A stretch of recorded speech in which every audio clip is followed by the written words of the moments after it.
The rain was falling softly outside the Grand City Hospital. Inside, a man in a dark gray suit sat on a bench, his hands shaking, his eyes red with fear and exhaustion. His name was Richard Hale, a successful millionaire known for his sharp mind and cold heart. But that night, he didn't look powerful at all. He looked broken. Just hours earlier, his wife had given birth to their first baby girl. Everyone expected joy, celebration, and happiness. But instead, the hospital room echoed with the non-stop cries of the newborn. Sharp and painful. Like a sound that could pierce through steel, the baby wouldn't stop crying no matter what the doctors did. They checked her heartbeat, her breathing, her temperature. Everything was normal. Yet, she screamed and screamed, her tiny face red, her little fists trembling in the air. Richard tried to hold her, whispering softly, but the moment he touched her, she cried even harder. He stepped back, confused and scared. "What's wrong with her?" he asked the doctor, his voice breaking. The doctor just shook his head. "Sir, there's nothing physically wrong, but she's terrified. It's like she senses something." Those words echoed in Richard's mind. Senses something? What could a newborn possibly sense? His wife, Emma, was weak and pale after delivery. She tried to calm the baby, but the crying didn't stop. Nurses came and went. They played soft music.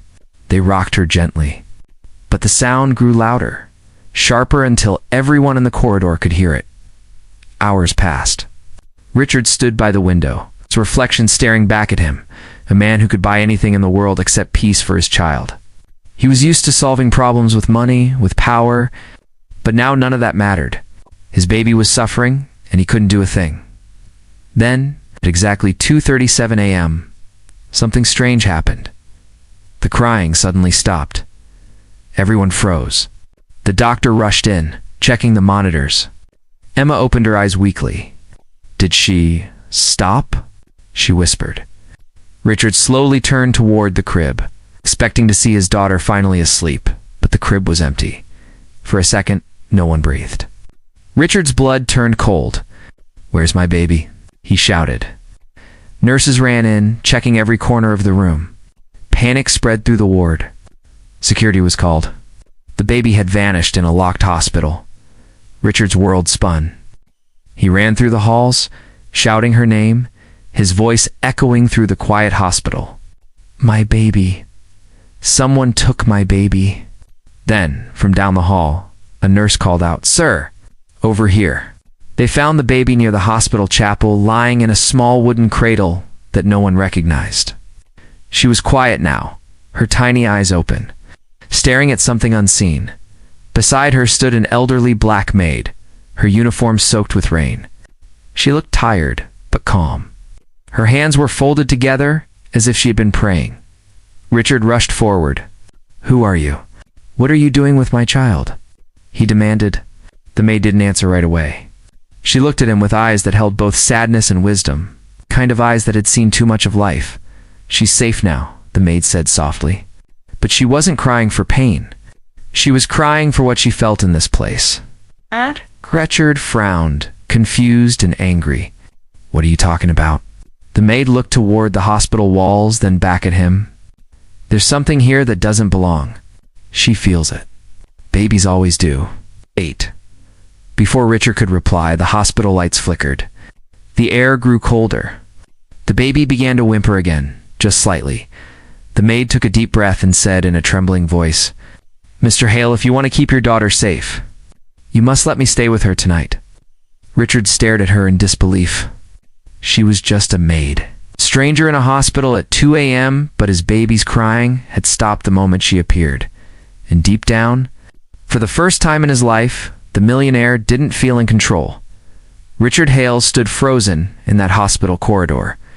The baby, his only daughter, was calm now, sleeping peacefully in the old cradle. The strange black maid stood beside her, humming a soft tune that echoed through the dimly lit hallway. The tune felt ancient, almost like a lullaby from another time. The doctor looked confused. "Sir, do you know this woman?" Richard shook his head slowly. "No, I've never seen her before in my life." The maid turned toward them and said softly, "My name is Clara. I used to work here. Many years ago." Her voice was calm but heavy, as if carrying a story that no one wanted to hear. Richard's eyes narrowed. "Used to? This hospital hasn't been around that long?" Clara gave a sad smile. "Long enough for some memories to never leave." The doctor stepped forward. "Ma'am, you can't be here. Visiting hours are over." But before he could take another step, the baby stirred and began to cry again, her tiny voice rising in fear. The lights flickered once more. The sound of machines beeping filled the room. Clara reached down and gently touched the baby's forehead. Instantly, the crying stopped. The doctor froze. Richard's breath caught in his throat. There was silence again, deep, almost sacred. Richard whispered, "What did you do?" Clara looked up, her eyes glistening with tears. "I didn't do anything. She just needed to know she's not alone. Sometimes children can feel what we cannot." Richard didn't understand, but something in Clara's tone felt sincere. She wasn't pretending. She wasn't afraid. He nodded slowly. "Fine, stay with her tonight. But if anything happens," Clara interrupted gently, "nothing bad will happen if you trust me." Hours passed. The hospital grew quiet as dawn approached. Emma was resting, and Richard sat beside the cradle, watching the maid hum that same lullaby. Finally, he asked, "How did you find her?" "My daughter was missing for minutes, and somehow you appeared out of nowhere." Clara's eyes stayed on the baby. "I didn't find her. She called me." Richard frowned. "What do you mean, called you?" "She's a newborn." Clara's lips trembled. "There are cries the living hear with their ears, and there are cries that reach the soul. Hers reached mine." Richard felt a chill crawl up his spine. The maid's words made no sense, yet something about her presence was undeniably real. He leaned forward. "You said you worked here. What did you mean by that?" Clara paused. The soft hum stopped. The silence felt thick, like the air itself was listening. "I worked here when this hospital was still being built," she said. "But it wasn't always a hospital. It used to be a mansion." Richard blinked. "A mansion?" She nodded. "Owned by a man very much like you. Rich, proud, powerful. His wife was ill, and they built rooms for doctors and nurses. But things went wrong. Very wrong." The hallway lights flickered again. Clara continued in a whisper. "A storm came one night, just like tonight. The power went out. A baby cried in that same room, the one your wife is in now. And by morning, both mother and child were gone." Ow. Richard felt his throat tighten. "Gone? What do you mean?" Clara's voice cracked. "I was the maid then. I tried to save them. I prayed. I begged. But something dark was in that house. When it burned down, they built this hospital over the ashes." Richard stood up, his heart pounding. "You're telling me my baby is crying because of a story from decades ago?" Clara looked at him sadly. "No, sir. Your baby cries because she remembers." For a moment, no one spoke. The faint hum of the machines filled the air again. Then, from the baby's cradle, came a tiny sigh, followed by the softest voice Richard had ever heard. A whisper. It wasn't the baby's voice. It was a woman's. "Thank you." Richard froze. Clara's eyes filled with tears. "She finally forgave me," she said softly, and as the first light of morning touched the window, the millionaire realized he was part of something far beyond money, logic, or power.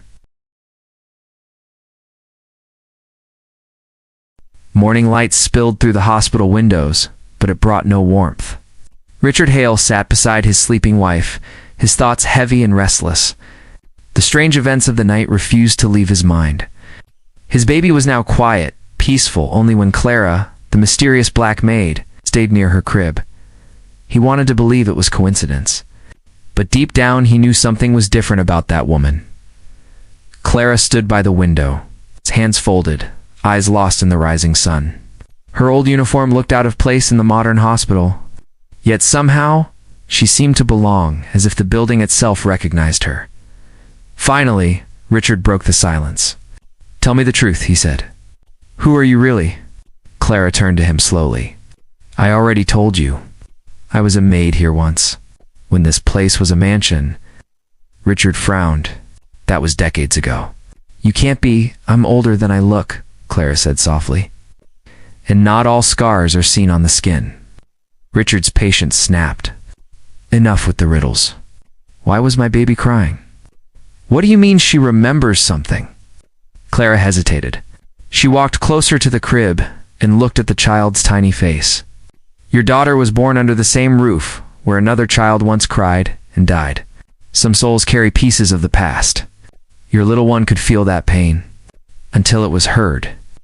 Richard rubbed his temples, trying to think logically. But logic didn't fit anymore. So you're saying ghosts? Clara's eyes flickered with sadness.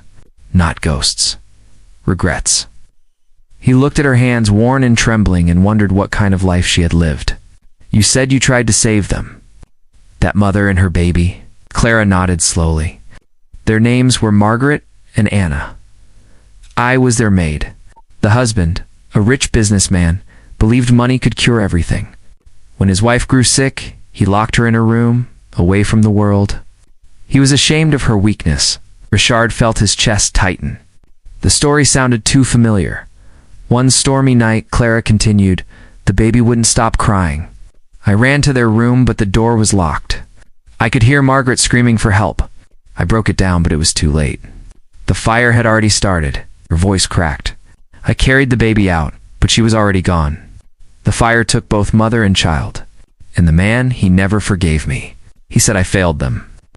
Tears filled her eyes. He died soon after, but I never left. I couldn't. Their souls never rested. And neither did mine. Richard stared at her. Her words sounded impossible, yet every instinct told him she wasn't lying. So that whisper last night, Clara nodded. It was Margaret. She finally forgave me. After all these years, he looked at the cradle. His baby slept peacefully, a tiny smile on her face. But then, the hospital lights flickered again, just like before. A nurse rushed in, breathless. Mr. Hale, you need to see this. Richard followed her down the hall. In the records room, the nurse pointed at an old, burned photograph found behind a cabinet. The photo showed a woman, a maid, and a baby, standing in front of a grand mansion. Richard's heart skipped. The maid in the photo was Clara. She looked exactly the same. Not older, not younger. The same. He turned to ask her how this was possible, but Clara was gone. Panic set in. He ran back to the hospital room. His wife was awake now, holding the baby. Where's Clara? He asked. Emma frowned. Who? There's no one else here. Richard's mouth went dry. The maid. The one who saved our baby. Emma looked at him strangely. Richard, no one's been in this room all night. The nurses said you were alone. Richard turned toward the crib. A faint scent of lavender filled the air, same scent that lingered whenever Clara was near, and on the edge of the baby's blanket lay an old silver locket, engraved with the initials M-A-R-I-C-H-A-R-D. Picked it up. Inside was a faded photo of the same woman and the same baby from the old mansion. He whispered, trembling, Margaret and Anna. At that moment, a soft wind moved through the room. His baby giggled for the first time, a sound so pure it made him smile through his tears. But deep down, Richard knew the story wasn't over, because the locket was warm, as if someone somewhere was still holding it for the rest of the morning. Richard Hale could not shake the feeling that Clara was still somewhere inside the hospital, even after the nurses insisted she had never been on staff, even after the security cameras showed nothing, no trace of her. Richard knew what he had seen. He had spoken to her, heard her voice, watched her calm his baby with just a touch. That wasn't imagination. Holding the silver locket in his hand, he walked through the quiet halls. The old corridors smelled faintly of smoke and lavender, the scent Clara had carried with her. He opened the locket again and stared at the tiny photo of the woman and child. The initials M.A. seemed to shimmer faintly under the fluorescent light. He found the head nurse in her office. Who built this hospital? He asked. She blinked in surprise. It was built around 40 years ago, Mr. Hale. Why? Richard hesitated. Was it built on another property before? The nurse frowned. Yes, I think so. The Hale family mansion once stood here. It burned down in a tragic fire long ago. Richard froze. The Hale family? Yes, she said gently.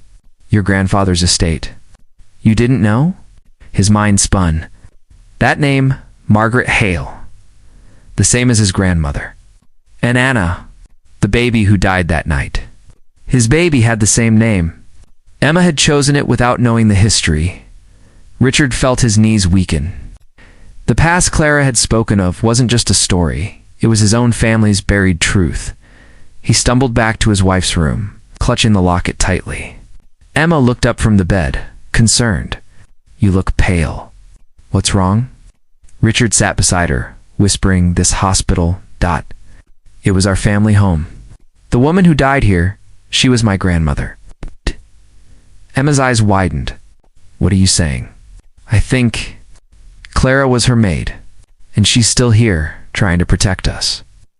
Before Emma could respond, the baby began to cry again, loud, shrill, and desperate. The lights flickered once more. The machines beeped wildly. A cold wind swept across the room, though the windows were closed. Richard felt a chill in his chest. He looked down and saw that the baby wasn't crying in fear this time. Her eyes were open. Looking past him, toward the doorway, there stood Clara. Her face was softer now, almost glowing. Clara, Richard whispered, stepping closer. You were right. It was them. My family. Clara nodded slowly. And now you understand. The pain never left this place. It was passed down, generation to generation. But your daughter, she broke the silence. Emma clutched the blanket. Why us? Why now? Clara turned toward her, her eyes kind but heavy.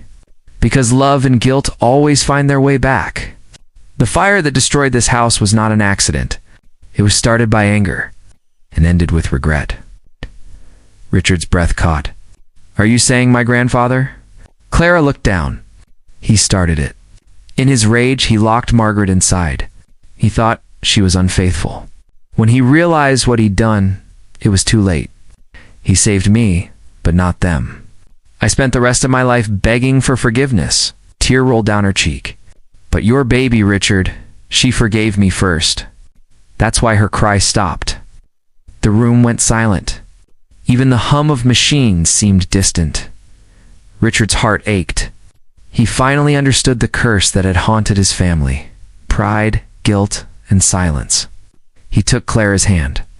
Then you can rest now, he whispered. Clara smiled faintly. Not yet. One more truth must be told. Before anyone could speak, the baby reached out, her tiny hand brushing Clara's faded fingers. A soft golden light spread through the room, warm and gentle. Wrapping around the maid like sunlight through glass, Clara's eyes shimmered with peace. Tell your family the truth, Richard. Let them remember love, not anger. And with that, she faded, the light dissolving into the morning air. Richard stood there, trembling, staring at the empty space where she'd been. The scent of lavender lingered one last time. He looked down at his daughter, who now smiled softly, her eyes bright and calm. For the first time since her birth, she looked free of fear, but as Richard turned toward the window, something caught his eye. A faint shadow reflected in the glass.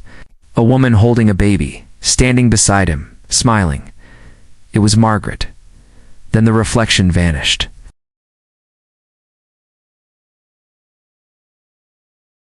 The next evening, Richard Hale returned to the hospital alone. Emma and the baby were safely home, resting. But his mind refused to rest. The image of Clara fading in the light haunted him every time he closed his eyes. He needed answers not just for himself, for his family's peace. He carried the old silver locket in his pocket, its warmth still strange and alive. Something inside whispered that Clara's story wasn't finished. As the night deepened, the hospital grew silent again. Only the low hum of machines and the faint echo of footsteps filled the halls. Richard walked toward the lower floor, a part of the building most people never visited. According to the blueprints he had found in the hospital office, there used to be a basement beneath the maternity wing, a space that was never listed in the renovation records, He found a metal door marked storage, but it looked older than the rest of the hospital, rusted edges, faded handle. When he pulled it open, cold air swept out, smelling faintly of ashes. With his phone's flashlight, Richard stepped down the narrow stairs. Dust floated through the beam of light like falling snow. Each step echoed. The deeper he went, the stronger the feeling of being watched grew. At the bottom, found a small brick hallway leading to a wooden door. The door was half burned, its edges black. Carved into the wood were 2 letters, Ma. Richard's heart stopped. The same initials as the locket. He reached for the handle, and it opened on its own. Inside was a small room, untouched by time. A rocking chair, a cracked mirror, and on the wall, the faint outline of fire scars still visible. In the corner, something gleamed under the light, a silver hairbrush, still intact, its surface engraved with 2 Margaret Love Always. Richard's throat tightened. He whispered, "Grandmother." As he stepped farther in, the air changed. The smell of lavender surrounded him again. The rocking chair began to move gently, as if touched by unseen hands. A soft voice spoke behind him. "You came back, Richard." He turned, and there she was. Clara. The same calm eyes. The same kind smile glowing softly in the dim light. "I told you," she said gently. "One more truth must be told." Richard's voice trembled. "Tell me, please." Clara looked around the room. "After the fire, I blamed myself. But I didn't know the full truth then. The man who started it, your grandfather, tried to save them at the last moment. He ran into the flames to reach the cradle. He couldn't reach Margaret. But he saved this." She pointed to the small chest near the wall. Richard opened it carefully. Inside lay a charred diary, its pages fragile. He flipped through until he found a page that hadn't burned completely. The words were written in shaky handwriting. "If we do not survive, may the next Hale learn to love without pride. May the house remember, so they may never forget." Tears filled Richard's eyes. He finally understood. The curse was never about ghosts. It was about memory, about guilt passed down through silence. He looked up. "Clara, you stayed here to protect them, didn't you?" She nodded. "I stayed until the house found peace. But the house became a hospital, and new life began here." Your child's cry reminded the walls to finally let go. The air shimmered again, brighter now.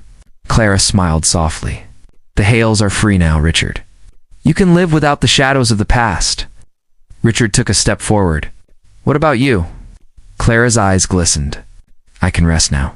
I've been forgiven." Light began to surround her. The rocking chair slowed. The air grew warm. She whispered one last time, "Take care of her. She carries the light that healed us all."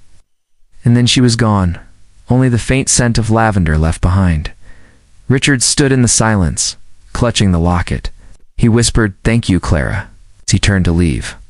The old wooden door closed gently behind him, not with fear, but with peace.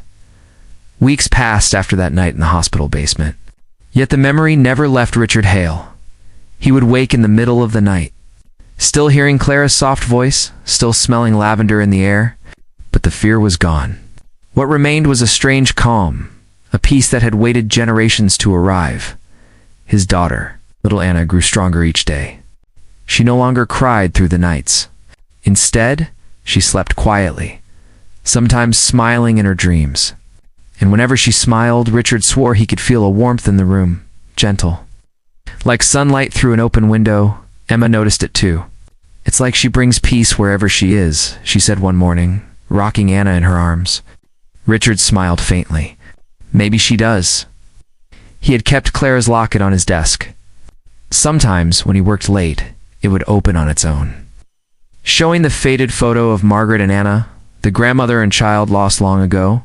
It reminded him that love could outlast time, and forgiveness could even reach beyond death.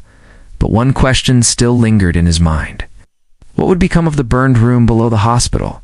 He couldn't leave it buried in darkness. It wasn't a place of sorrow anymore. It was a place where love had finally won. So one afternoon, Richard returned to the hospital with a quiet plan. He spoke with the board, the architects, and the staff. Within a month, the project began. The basement was to be restored, not as a ward, but as a memorial room. A sanctuary for families, a place for reflection and healing. When the renovation started, workers uncovered more remnants from the old mansion: a small golden ring, a child's toy, and a rusted bell. Each item told a story of life once lived within those walls. The workers said they often felt a gentle wind down there, even with no windows. A few claimed they heard faint humming, a lullaby, soft and warm. Richard only smiled. "Let it stay," he said. "It belongs here."